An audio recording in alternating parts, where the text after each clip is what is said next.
वक्फ संशोधन विधेयक, इसकी हम बात करते हैं। पहली बात तो हम ये सोचते हैं कि ये विधेयक अभी आया है, नहीं, यह विधेयक अगस्त 2024 का है। तो ये जो विधेयक है वो कब का था? यह विधेयक था अगस्त 2024 का विधेयक था ना। 2024 में हमने ये बिल जो है लोकसभा में पेश किया था ना। 24 में हमने बिल जो है, जो लोकसभा है हमारी, वहां पर हमने पेश किया इसको, ठीक है। हमने इसके अंदर जो पुराना वाला जो बिल है आपके, वक्फ बिल आपके 1995 का, उसके अंदर बहुत सारे 40 से अधिक संशोधन जो है वो प्रस्तावित किए थे हमने ना। ये जो बिल था इसमें हमने, इस वाली बात कर रहा हूं यहाँ पर ना, हमने इस बिल के अंदर जो वक्फ, जो हमारा अधिनियम था, जो हमारा अधिनियम था 1995 का, हमने इसके अंदर 40 से अधिक संशोधन जो है वो पेश किए थे ना। हमने 40+ संशोधन जो है वो पेश किए थे इस बिल, आपके इस अमेंडमेंट बिल के अंदर, ठीक है। इसके लिए हमने कमेटी बनाई थी आपके, जगदम्बिका पाल जो है उनके नेतृत्व में कमेटी बनाई गई। अभी उस कमेटी की रिपोर्ट आई है और अभी इस कमेटी की रिपोर्ट ने फरवरी 25 के अंदर इसमें से 14 जो संशोधन है उनको मंजूरी प्रदान कर दी है। तो अभी जो कमेटी की रिपोर्ट आई थी आपके 2025 के अंदर, इसमें से 14 संशोधन जो है इनको मंजूरी प्रदान कर दी है, ठीक है। अभी तक सारे के सारे संशोधन आपके मंजूर नहीं हुए, 14 को मंजूरी प्रदान कर दी है और उसके बाद में संशोधन बिल जो है लोकसभा के अंदर पेश कर दिया गया है, ठीक है। अब मुद्दा यहां पर यह आता है कि गुरुजी, पहली बात तो ये क्या है, ये संशोधन क्यों किया जा रहा है, क्या जरूरत पड़ गई? 3-4 क्वेश्चन आपके दिमाग में बन सकते हैं, ठीक है। तो पहला क्वेश्चन जो आपके दिमाग में बन सकता है वो ये हो सकता है कि वक्फ क्या है।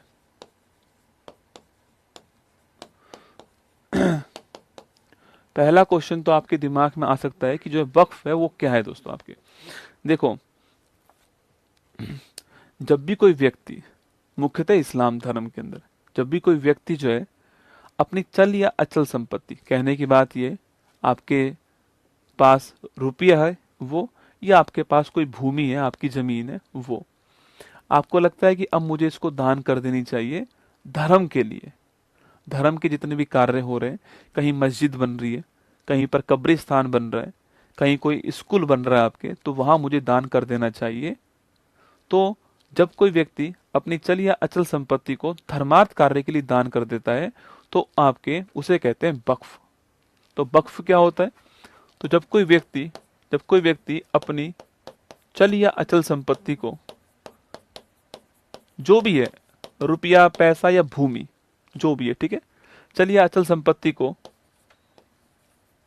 धर्मार्थ के लिए दान कर देता है, धर्मार्थ के लिए आपके समर्पित कर देता है, दान कर देता है धर्मार्थ के लिए, तो इसे कहते हैं हम लोग वक्फ। क्या कहते हैं? वक्फ, ठीक है। इसे कहते हैं दोस्तों हम लोग वक्फ। अब इसको रेगुलेट करने के लिए भारत में अलग अलग राज्यों में आपके वक्फ बोर्ड बनाए गए, ठीक है। इसको भाई रेगुलेट भी करना पड़ेगा आपके, तो इसको रेगुलेट करने के लिए क्या बनाए गए? इसे रेगुलेट करने के लिए वक्फ बोर्ड जो है वो अलग अलग स्टेट के अंदर आपको मिल जाएंगे, ठीक है, अलग अलग स्टेट में मिल जाएंगे। यहां तक तो सब ठीक है।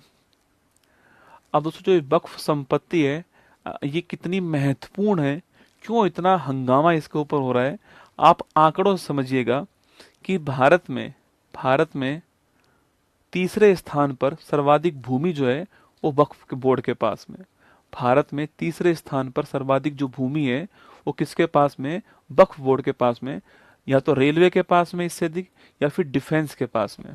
तो ये क्यों महत्वपूर्ण है? मैं आपसे ये कह रहा हूं कि जो वक्फ संपत्ति है ये क्यों महत्वपूर्ण है।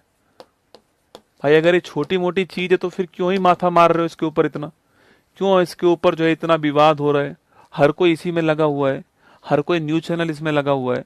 तो हमें समझना पड़ेगा कि भाई क्यों महत्वपूर्ण है। 1 लाख करोड़ रुपए से अधिक की संपत्ति है इसके पास में। कितनी है? 1 लाख करोड़ रुपए से अधिक। कई देशों की जीडीपी नहीं होगी इतनी, इससे अधिक की संपत्ति है इसके पास में। और सबसे बड़ी बात कि लैंड का एक बड़ा पार्ट इसके पास में, क्योंकि अधिकांश लोग क्या करते, रुपया तो कम ही लोग दान करते हैं, अधिकांश लोग अपनी जमीन दान कर देते हैं कि भाई अब मेरा तो कोई उत्तराधिकारी है नहीं, तो वो अपनी जमीन जो है वो धर्म के नाम पर दान कर देता है, धर्म के उत्थान के लिए दान कर देता है। धर्म में आ, आप मस्जिद बनाइए, आप कब्रिस्तान बनाइए, या शैक्षणिक संस्थान बनाइए, जो आपकी मर्जी हो वो काम करो, दान कर दिया। ठीक है, अब देखिए, मैंने कहा कि भारत में या तो रेलवे के पास है संपत्ति, रेलवे के पास भूमि है, या रक्षा मंत्रालय के पास भूमि है। इनके बाद में थर्ड सर्वाधिक जो भूमि है वो वक्फ बोर्ड के पास में, इसलिए महत्वपूर्ण चीज है ये। सर्वाधिक जो भूमि है वो इसके पास में, ठीक है, आपको ध्यान रखना है। ठीक है, इसको रेगुलेट कौन करता है, वक्फ बोर्ड करता है। समस्या दोस्तों यहीं पर है असली में, सब समस्या क्या है, यहीं पर है। एक्चुअली में इसके पास में जो पिछला वाला जो अधिनियम था हमारा 1995 वाला, इसके पास में दो ऐसे अधिकार हैं जिन्होंने ये संशोधन पेश करवाया। वो दो ही अधिकार है ऐसे। संशोधन क्यों आया, ये संशोधन जो है वो क्यों आया, जरूरत क्या पड़ गई दोस्तों ना। संशोधन आने का जो कारण था वो था वक्फ बोर्ड। एक्चुअली में ये मनमानी कर रहा है अपनी, एक वर्ड में कहूंगा आपसे, मनमानी करने में लगा हुआ है। मतलब भारत में आप सोचिए, भारत में कोई बोर्ड है और वो बोर्ड जो है वो किसी धर्म का है, अब वो किसी भी धर्म का हो, भारत में कोई बोर्ड है और किसी धर्म का है, और वो बोर्ड ये कहे कि मेरा जो डिसीजन होगा वो सुप्रीम होगा भारत में, मतलब मेरा डिसीजन के खिलाफ आप अपील भारत में कहीं नहीं कर पाओगे। मेरी बात सुन रहे हो, ये लिखा हुआ है बाकायदा कि जो वक्फ जो न्यायाधिकरण होगा आपके, जो डिसीजन वो दे देगा कि भाई ये संपत्ति वक्फ बोर्ड की संपत्ति है। पहली बात तो किसी भी संपत्ति को वो वक्फ बोर्ड की संपत्ति घोषित कर सकता है, एक तो ये अधिकार इसके पास में। अपने धर्म की किसी भी संपत्ति को, किसी भी व्यक्ति की संपत्ति को वो वक्फ बोर्ड की संपत्ति घोषित कर सकता है। तो एक तो पहला तो अधिकार ये हो गया, किसी भी संपत्ति को, किसी भी संपत्ति को वक्फ बोर्ड की संपत्ति घोषित करने का अधिकार इसके पास में, पहला तो अधिकार ये हो गया। ठीक है, सेकंड अधिकार इसके पास में क्या है कि जो डिसीजन लिया है, वक्फ न्यायाधिकरण ने जो डिसीजन ले लिया है, मान लो कोई विवाद हुआ, तो इसके लिए इन्होंने जो है वो एक ट्रिब्यूनल बनाया हुआ है, न्यायाधिकरण बनाया हुआ है, वक्फ न्यायाधिकरण। ठीक है, और इन्होंने कहा है कि जो डिसीजन आपके ये ले लिया वो फाइनल होगा, आप उसके खिलाफ अपील कहीं भी नहीं कर पाओगे। जो वक्फ न्यायाधिकरण होने वाला है के खिलाफ अपील, खिलाफ नो अपील, कोई भी अपील आप नहीं कर सकते किसी भी कोर्ट में, किसी भी कोर्ट में आप अपील नहीं कर सकते। ये इसमें लिखा हुआ था। किसकी बात कर रहा हूं मैं 1995 के एक्ट की बात कर रहा हूं। अब आप मुझे बताओ कि संशोधन होना चाहिए या नहीं होना चाहिए, बहुत जरूरी था संशोधन होना। देखिए, ये किसी के धर्म में हस्तक्षेप की बात नहीं है, लेकिन ये जो असीमित शक्ति है ना, ये कभी कभी उसी धर्म के लोगों को भी परेशान कर देती है, उसी धर्म के लोगों को भी नुकसान पहुंचाती है। ठीक है, अब हमने क्या करा, संशोधन पेश किया, और जो 14 संशोधन पेश हुए, जो मंजूर हुए, उसमें 4 बड़े डिसीजन भारत में हुए। उसमें 4 बड़े डिसीजन आपके भारत के अंदर हुए, जिनकी सराहना आपको भी करनी चाहिए। देखिए वो कौन कौन से हुए। तो आपको ये बैकग्राउंड समझ में आ गया कि वक्फ क्या है, वक्फ की संपत्ति इतनी महत्वपूर्ण क्यों है, संशोधन हम क्यों लेकर आए। तो मैंने आपको ये समझाने का प्रयास किया। अब बात करते हैं बदलाव की, अब बात करते हैं चेंजेस की। क्या क्या बदलाव इस बिल में, अमेंडमेंट बिल में प्रस्तावित हैं जिनको मंजूरी मिल चुकी है। पहला, कि जो वक्फ है वो किसी भी संपत्ति को दे, मतलब कोई भी आपके व्यक्ति है, मान लो कि मेरी संपत्ति थी और मेरा कोई भी आगे पुरुष उत्तराधिकारी नहीं था, तो वक्फ ने मेरी संपत्ति ले ली कि आपका कोई उत्तराधिकारी तो है नहीं आगे, आप संपत्ति हमें दे दीजिए, हमने ले ली उस संपत्ति को।